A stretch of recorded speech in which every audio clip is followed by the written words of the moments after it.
Welcome to Grammar Lesson 2.1b on the 5 irregular preterite tense verbs.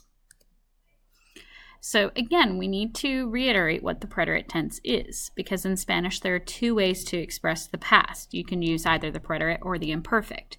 And the preterite tense is one of those ways. It's technically the simple past tense and usually used in situations where English would end a verb with ed. So our 6 uses for the preterite, specifically for the preterite, are completed actions, one-time actions, to indicate the beginning or the end of an action, to indicate interruptions, changes in emotion, or something that happened within a very specific time frame. So those are our uses, but now we need to talk conjugation. We've already gone over the regular conjugation endings for AR, ER, and IR verbs. We've also discussed what happens with verbs that end with car, gar, and zar.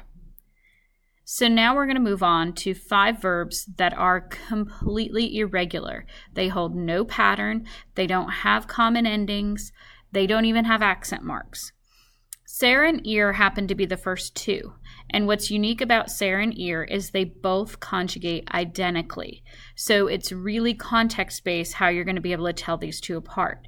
But if you have ser and ir, they both turn to fui, fuiste, fue, fuimos, fuisteis, fueron.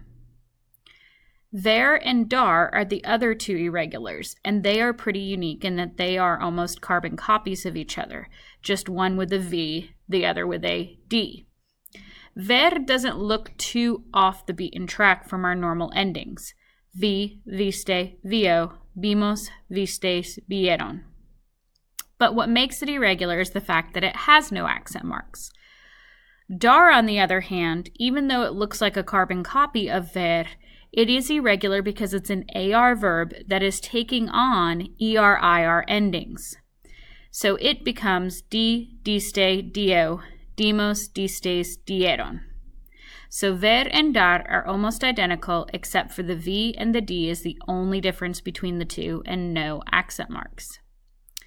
Hacer also falls into this category because it changes almost like a stem changer, but then it throws in a random Z in the LA usted form.